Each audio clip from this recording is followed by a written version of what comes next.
6. Esfuerzo y oración. Y despedida a la multitud, subió al monte a fin de orar, aparte, y llegar ya la tarde, estaba allí solo. Mateo 14:23. De vez en cuando surgen grupos religiosos que preconizan el retiro absoluto de las luchas humanas para los servicios de la oración. En ese particular, entre tanto, el Maestro es siempre la fuente de las enseñanzas vivas. El trabajo y la oración son dos características de su actividad divina. Jesús nunca se encerró a distancia de las criaturas, con el fin de permanecer en contemplación absoluta de los cuadros divinos que iluminaban el corazón, sino también cultivó la oración en su altura celestial. Despedida la multitud, terminando el esfuerzo diario, establecía la pausa para meditar. Aparte, comulgando con el Padre en la oración solitaria y sublime. Si alguien permanece en la tierra, es con el objetivo de alcanzar un punto más alto, en las expresiones evolutivas, por el trabajo que fue convocado a hacer. Y por la oración, el hombre recibe de Dios el auxilio indispensable a la satisfacción de la tarea. Esfuerzo y oración se complementan en el todo de la actividad espiritual. La criatura que solo trabajase, sin método y sin descanso, acabaría desesperada en horrible sequedad el corazón. Aquella que solo se mantuviese arrodillada estaría amenazada de sucumbir por la parálisis y la ociosidad. La oración ilumina el trabajo y la acción es como un libro de luz en la vida espiritualizada. Cuida de sus deberes, porque para eso permanece en el mundo. Pero nunca te olvides de ese momento, localizado en tus sentimientos más nobles, a fin de orar aparte recordando al Señor. 7. Todo nuevo. Así es que, si alguien está en Cristo, nueva criatura es. Es que todo se hizo de nuevo. Pablo 2 Corintios 5:17. Es muy común que observemos creyentes inquietos, utilizando los recursos sagrados de la oración para que se perpetúen situaciones injustificables, tan solo porque envuelven ciertas ventajas inmediatas para preocupaciones egoístas. Semejante actitud mental constituye resolución muy grave. Cristo enseñó la paciencia y la tolerancia, pero nunca determinó que sus discípulos estableciesen acuerdo con los errores que hacen infeliz al mundo. En vista de esta decisión, fue a la cruz y llegó el último testimonio de no violencia, mas también de no acomodación con las tinieblas en las que se complacen la mayoría de las criaturas. No nos engañe el creciente acerca del camino que le compete. En Cristo todo debe ser renovado. El pasado delictuoso estará muerto. Las meditaciones de duda habrán llegado al fin. Las viejas reflexiones del hombre carnal darán lugar a la vida nueva en espíritu, donde todo significa que sana reconstrucción para el futuro eterno. Es un contrasentido valero ceder el nombre de Jesús para intentar la continuación de antiguos errores. Cuando no tenemos la presencia de un creciente de buena palabra, pero sí lo íntimo renovado, dirigiéndose al Maestro como un prisionero cargado de cadenas, estemos seguros que ese hermano puede estar a la puerta de Cristo por la ingerida de las intenciones. No está en ti, no consiguió aún la penetración en el santuario de amor.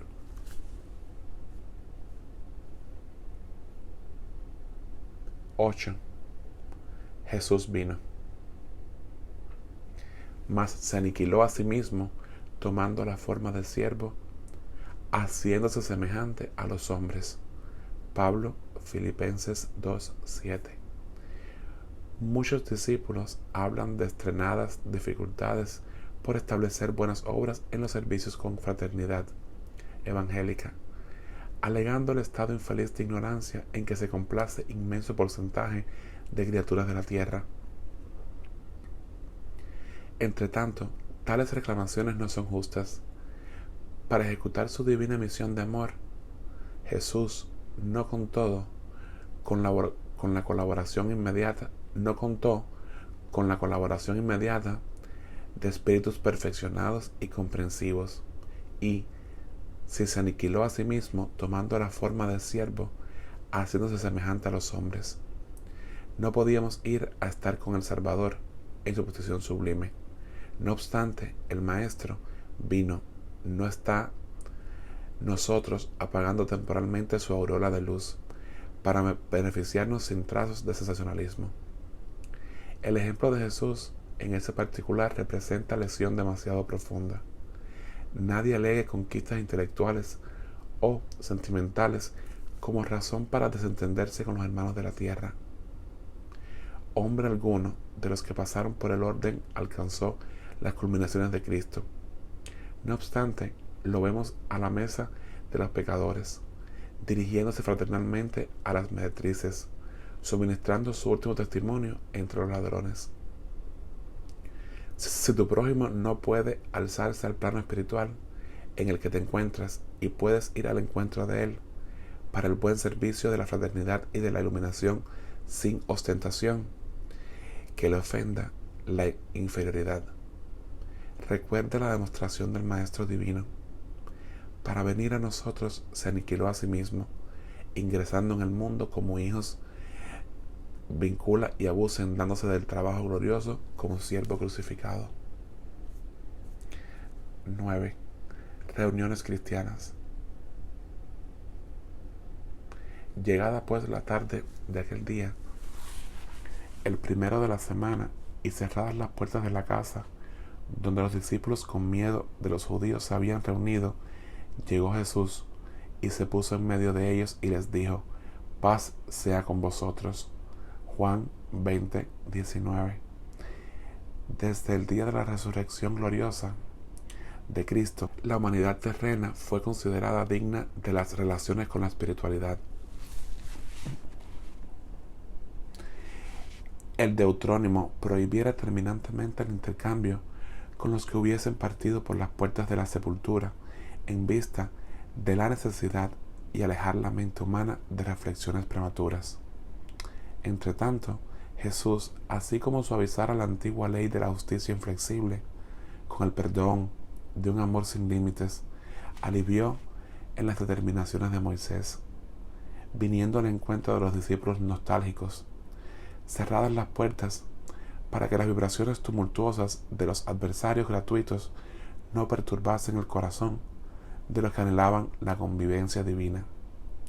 Es que surge el Maestro muy amado, dilatando las esperanzas de todos en la vida eterna. Desde esa obra inolvidable estaba instituido el movimiento de intercambio entre el mundo visible y el invisible.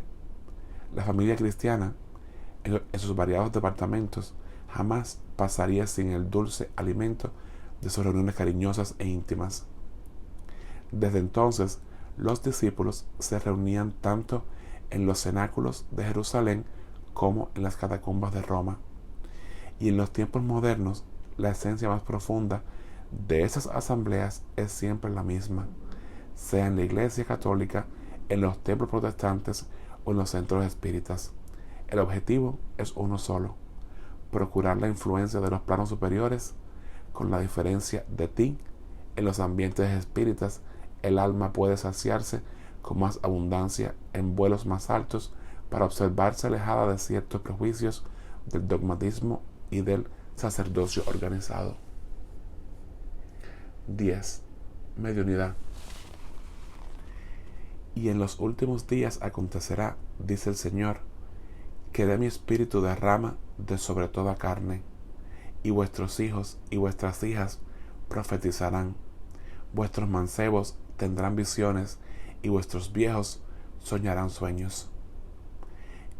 En el día de Pentecostés, Jerusalén estaba repleta de forasteros, hijos de Mesopotamia, de Frigia, de Libia, de Egipto, cretenses, árabes, partos y romanos se aglomeraban en la extensa plaza cuando los discípulos humildes del Nazareno anunciaron la buena nueva, atendiendo a cada grupo de la multitud en su idioma particular. Una onda de sorpresa y alegría invadió el espíritu general. No faltaron los escépticos en el concierto divino, atribuyendo a la locura y a la embriaguez la renovación observada. Simón Pedro se destaca y esclarece que se trata de la luz prometida por los cielos a la oscuridad de la carne. Desde ese día, las claridades del Pentecostés brillaron sobre el mundo incesantemente. Hasta allí, los discípulos eran frágiles e indecisos, pero de esa hora en adelante quiebran las influencias del medio, curar a los enfermos, levantar el espíritu de los infortunados, hablan a los reyes de la tierra en nombre del Señor. El poder de Jesús se les comunicara a las energías reducidas, se estableciera la era de la mediunidad, base de todas las realizaciones del cristianismo a través de los siglos. Contra su influjo trabajan hasta hoy los prejuicios morales de que avasalla en los caminos del hombre, pero es sobre la mediunidad gloriosa, luz de los cielos ofrecida a las criaturas en el Pentecostés, que se edifican las construcciones espirituales de todas las comunidades sinceras de la doctrina de Cristo. Y es aún ella aquí, dilatada de los apóstoles al círculo de todos los hombres. Resurge en el espiritismo cristiano como el alma inmortal del cristianismo revivido.